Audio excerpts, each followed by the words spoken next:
Those who face eternity easily forget what a lifetime means, what an ending means. You know it doesn't have to be this way. No, Kunavine, it does. They need me.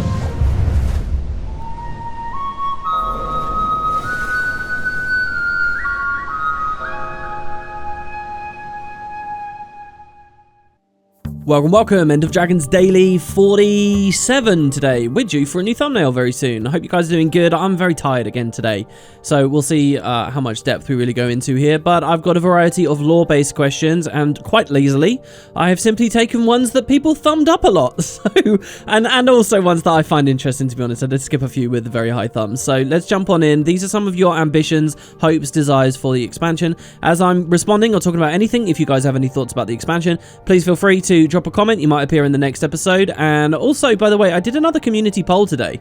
I did a poll basically saying, all right, if you had the power to bring back one of these ArenaNet projects that never made it very far, and I put Canoe on there and Generation and so on. If you guys don't know what I'm talking about, you should check out the video. But I said, which one would you guys do? And it's funny, most people seemed keen on the June project, but also a lot of people, and I think this is really well worth remembering, are interested in the Guild Wars mobile game. Even if it is on mobile, I think a lot of you guys you want more Tyria, and you want more new projects and ideas around Tyria. And the fact is on mobile doesn't actually scare you that much. You gotta remember the market cap of mobile games and stuff. I think it gets a worse rap than it really deserves. But in any case, let's jump on with Ashton C, who says, lore-wise, I'd love some kind of explanation for the eternal alchemy and how the human gods, dragons, and spirits of the wild fit together along with more fringe mist-like beings, like demons. I'd also enjoy them touching on the keystone for the bloodstone, potentially working it into the story as a means to contain the magical fallout of ending the dragons. Perhaps the bloodstones would have been the focus of the Abaddon fractal that we never saw. Okay, so to your first comment about like explanations of the eternal alchemy, I don't think we're gonna get that. I don't think you should be looking for concrete answers behind all the mythologies and belief systems of the races of Tyria. I view it as a damaging and dangerous place for the franchise to be in when people are looking for concrete answers about all this stuff. I think we're supposed to be kind of inhabiting this rich fantasy world where there are big mysteries about the workings of the universe that it's not the game's duty to answer. The idea is the Asura have their belief about how it works, and the Norn have their belief and the things that they follow, and the humans have their beliefs and the things that they follow, and the ancient races like the Joden had different beliefs about like the stars in the sky and so on. And you know, they're supposed to present to us an idea that there's a truth out there, but actually setting about fully defining and answering all of this stuff, I think it's going to be so convoluted and messy and even boring as well to a lot of other people that I don't think it's smart for the studio ever to look at. And I think it's more a symptom of a different problem that we're even asking this question in the first place, rather than a problem in and of itself that we need to solve. Does that make sense? Anyway, going to the idea of the Bloodstones, now I do think that these are long overdue, more of a moment in the story. We have the Bloodstone Cave in the Blood-Tide Coast. For a good 1.5 to 2 years, most of my Living World speculations were, oh, next episode, it could be the Bloodstone Cave, it could be the Bloodstone Cave, particularly around Season 3, where they showed they do remember the Bloodstones, and they do care about the Bloodstones. The Bloodstone explosion and was kind of the catalyst for the whole start of the Balthazar stuff. So why haven't the devs looked at them a little bit further? Why haven't they talked more about them with regard to the Elder Dragons, maybe why they're all around this area of the world? And this idea of the Keystone I think is very, very smart as well. We've got Aurene, the prismatic dragon, the idea maybe being that she can split this magic apart into a healthy way and heal the planet in some way. But we already kind of have a story of magic sources being manipulated and regimented and segmented away and given to certain people at certain times. The thing with the Bloodstone lore, so just to explain for people out of the loop, the idea was in Guild Wars 1, basically some of the first world building they ever wrote, you had multiple different caster professions. You had like the Necromancer, who was using a different kind of magic, to the Monk, who was using a different kind of magic, to the Elementalist and the Mesmer. So the devs wrote this idea that the gods had gathered all the magic up, put it into this bloodstone, and then the bloodstone had been split, and there were various shards around the world, and each shard kind of had a different form of magic, and depending on what class you were pulling from a different shard of the Bloodstone. And then there was an idea of an extra piece, one other piece that was called the Keystone, and this was what you needed if you wanted to reunify the Bloodstone, bring it all back together as one. And that kind of sounds like a setup for some kind of campaign arc in which the Bloodstone is rebuilt, right? But that was never the story for anything in any of Guild Wars 1. Guild Wars 2 comes out, they start talking about the Elder Dragons, and kind of like in a weird way, this is one of the rare examples of a soft retcon in Guild Wars, I think, because they basically revealed that the gods never actually constructed this Bloodstone at all. It was the seers, and particularly this idea that each shard had a different school of magic and stuff. The devs kind of have been hand-waving now, and they've been saying, well, you know, that was more of just a human belief. That was a human interpretation passed down from the gods and so on. So it all kind of works, but it really feels like the devs are sort of turning their back on some of this Keystone stuff. And the question is, well, maybe will they use it at some point in the future? A lot of the themes and ideas behind this story do seem to match quite nicely with the idea of how do we parcel out magic at the moment we are with the Elder Dragon plotline. So maybe that's why they haven't looked at the Bloodstones for a while, because internally they're trying to figure out how these two plot threads align. I guess fingers crossed that sometime around End of Dragons this will get a bit of a look in. But you know, there are a great many stories like this that the devs should have been looking at every single patch, really. The Altar of Glost is the ultimate example of a story that has to be addressed, and the devs just haven't. And for people out of the loop on that one, the idea of the Altar of Glost is that actually in the 2012 content, in Ara, one of the paths, you realise there's a way to cleanse dragon corruption. Just straight up get rid of it. You take a risen chicken and you bring it back to life to a normal chicken. So in theory, we could have taken all the risen there and got all of our friends and allies back. And in theory, we could have done it with the other Elder Dragon minions as well. It wasn't just a Zaitan thing. So it was relevant during the Heart of Thorns arc. It was relevant during all the Kralkatoric stuff following it. It's relevant now. Have the devs ever looked back at it? No, and it drives me nuts.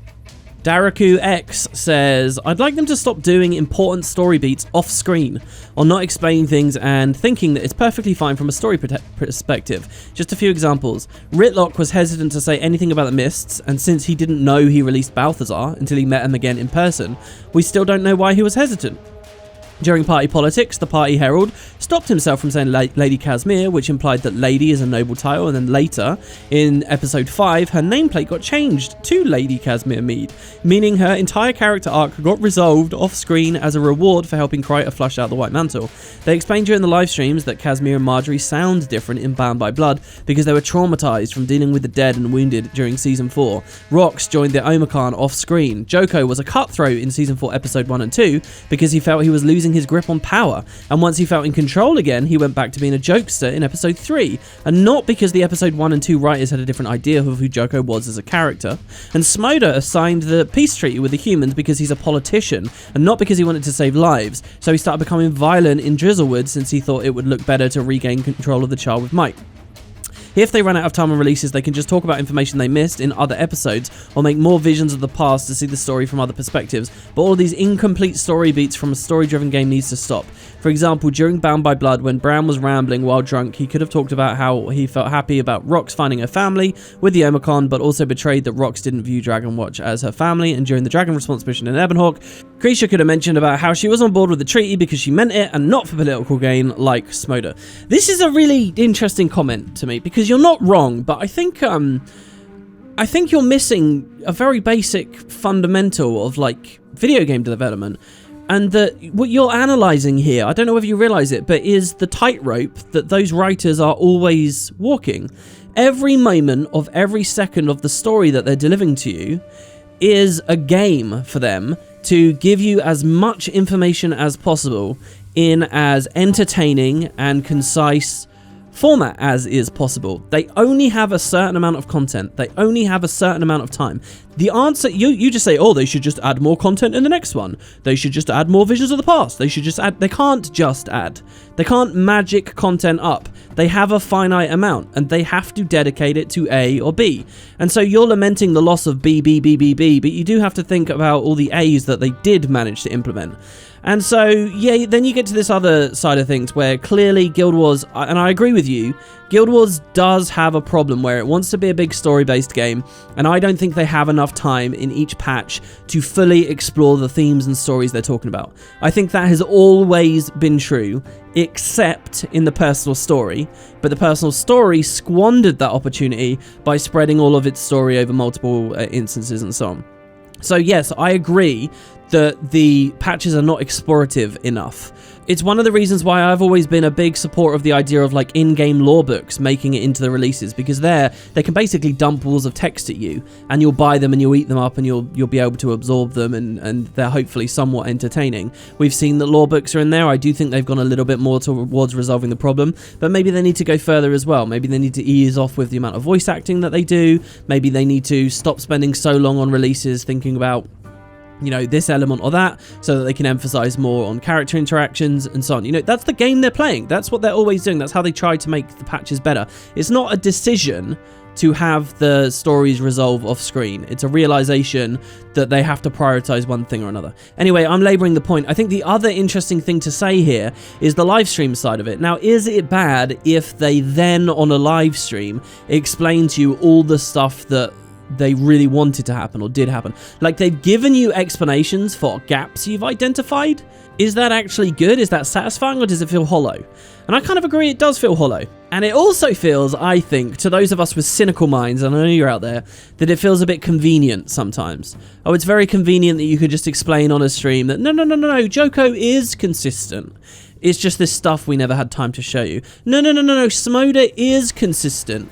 We just didn't have time. And, you know, sometimes I don't buy it. Like with the Smoda thing as well, they really completely bastardized that guy. They did a massive U-turn on his character as far as I'm concerned. So on balance, I do think you're right. I think it's right to criticize here, but really we should be having a constructive conversation about how better should Living World, or how differently can Living World be produced so that we get more moments with these characters and more moments with the characters interacting with one another, so we get, you know, the full story as much as possible. Even when, technically, they don't have more development time, the patch is roughly the same size or so on. And lastly, in defense of the live stream stuff, I quite like having an explanation, even if it is a bit convenient. I like knowing that the devs have thought that bit more and been more expansive and gone beyond what's in the game. I was actually told just yesterday that one of the writers for the personal story put up a blog post or something writing a prequel story that feeds into the Ash Legion plotline. And it's like this semi-canon thing, because it is a Guild Wars 2 writer writing about Guild Wars 2 canon, but it's not quite in-game. And, you know, that kind of stuff sounds amazing. It's really good to know that the studio has really considered all that stuff and really did have ideas. It's just they never managed to get it in. Cop Frag51, I have not said that correctly, says, I really hope we get more lore content on the other parts of Tyria, which have not been explored at all, in the future after End of Dragons. It could solve the need of a new plot narrative, because all the things on the other parts of the world are new to us and also new to the people of Tyria. They could explain the origins of a few races, introduce a new antagonist. They could also be very creative when it comes to the map designs, because we know almost nothing about those places, and they could start to really explain stuff like the Eternal Alchemy and the other topics that we do not have a full understanding of right now. What's your opinion on this, WP? Well, I mean, inevitably, once we've gone to Cantha, this will start happening more, because they've ran out of room. The only other thing that's kind of something we already know about are the God Realms and Zoteka, the location for Utopia, where we kind of had a big lore bomb in the most recent art book that they released. So you could potentially see some kind of expansion there, but because that's never actually been shown, or even Living World releases there, because that's never actually been shown in any game engine, I guess they can, you know, have fun and they can present to us new places. And yeah, I'm excited about it. I'm especially excited about the Dermond Priory world map. If you type WoodenPotatoes world map Guild Wars 2 into YouTube, you'll see a big analysis I did of this world map texture, where they actually show trading routes from the Battle Isles, also in a location that I'd like to go to for what it's worth, from the Battle Isles, not just to Cantha, Ilona, and mainland Tyria, but actually these really distant places as well. Places that are basically islands that look about big enough to be a self-contained expansion on any of them. Places we know nothing about. Now those places are, and we maybe have a name that you can translate of what the location is. These places are really, really fascinating to me, and I'd love to go to. There's been a feeling that I've never had in Guild Wars 2, never, that I haven't had in the franchise since Eye of the North, when I was exploring the Tarnished Coast. I remember really clearly that expansion and going through the Asura gates, popping up on the Tarnished Coast, seeing the dinosaurs running around, the weird-looking Aztec ruins. Hell, I remember even on the far Shiver Peaks, exiting the Boreal Station cave and the light, hitting me as you got to see all around the mountainscapes and really feeling like I was somewhere new. It was beautiful. And Guild Wars 2's kind of given it to me a little bit in 2012, but they were always places we already knew. I mean, Queensdale felt very different. Ascalon, I actually think, felt very different. And we technically kind of did go to a new place. We went to Ore. But Ore, to me, I've never really liked much. It just felt like it was very last moment kind of added into the game. If it was very slapdash. And I just wasn't that thrilled to explore it. I haven't had that feeling back since Eye of the North. The expansions have just been retreading Guild Wars 1 locations. And yeah, they've had kind of a new coat of paint. But that idea of pure adventure and excitement, somehow the sequel game hasn't given to me. And in some ways I kind of feel like, yeah, they should do all this lore. We should go to these totally new places so I can get that feeling back. But there is another part of me that just wonders if maybe I've aged out of that, or I'm too familiar with Guild Wars 2 and how it works and all this kind of stuff. Because the truth is, Guild Wars 2's pushed us to new places several times now. A lot of the areas around the Maguma jungle, yeah, we're technically in the same area lore-wise, but there was no Taria there in Guild Wars 1. There was nothing like the Chuck tunnels and the ley lines and stuff. Hell, even look at somewhere like the Silver Wastes and the gross green Maguma kind of tunnels underneath there during the meta event.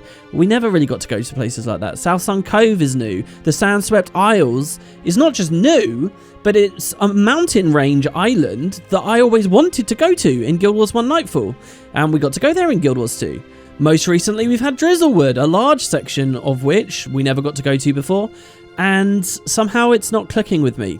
I don't know what that is. It's probably a whole video properly thinking about and analysing. But as just a general principle, do I want to go to new areas? Do I want to stop retreading Guild Wars 1 nostalgia? Absolutely I do. And not only because of my own excitement, but also I think it's kind of damaging in terms of capturing a new audience that isn't just increasingly older players that were there for the first game. Terrafas has a comment that's a lot like the whole explaining things off screen comment, but more specific. The lore thing I want resolved is Ritlock in the Mists. All the secrecy doesn't match up to what's been revealed. He didn't know the prisoner was Balthazar. He refuses to talk about his new abilities. He was even reluctant mentioning Glint. None of this should have warranted the cloak and dagger runaround he gave us and everyone else. But I'm worried all his time in the Mist is simply to justify him being in that other NCSoft game and has become something the devs don't want us looking too closely at. The other NCSoft game, you guys might not know it, it's called MXM. It was a MOBA where the big gimmick was that you could swap in and out characters on the fly, and they had like a rock, paper, scissors attunement kind of thing, or the champions were based on a various attunement. I did a video on it, and Ritlock appeared in there. The lore for MXM, which is not the Guild Wars lore, but the lore for MXM is that, yeah, Ritlock was in the Mists, and that's how he ended up in that game. But I think that was just kind of a happy coincidence. I don't know whether the Season 2 team threw him into the Mists specifically because of that. I think that the Season 2 team threw him into the Mists because they liked the idea of a story beat, and it was a bit of a mystery that they thought that the community would get behind. I actually loathe this story arc because it's quite plain when you go back through and you play everything. The ArenaNet had no idea to what end that Ritlock story going into the Mist story was going to be. They really didn't. Even around the time of Heart of Thorns, they had no idea. And they kind of manufactured this answer in Path of Fire. An answer that doesn't work. The truth is, if you look at it, it is not a good answer. It doesn't tie up all the loose ends. But here's the thing. ArenaNet doesn't want you looking closely at it. They want to hand wave it. The way they have acted in the story going forwards from this moment is that it was a satisfying answer. So here's the thing. I don't see any way for them really to return to the idea of Ritlock in the Mists to explain these weird incongruences now. Like, it's going to take a lot of dialogue and a lot of energy and a lot of effort to sort of properly worm our way back to that subject and then have him explain why he was being weird about his meeting with Glint and stuff. Maybe they could do it. Now, there was a response in the comments here that it would be perfect for a Visions of the Past update. I agree with that. But then, just as with so many of these Visions of the Past solutions, it also would have worked as a Fractal update for a long time. The idea that they have to like dedicate and do this whole thing just to tie up like this weird wobbly stuff that really they want you looking away from, I don't think we're going to get any satisfying resolution on this ever. I think this is an example of some of Guild Wars 2's writing at its worst.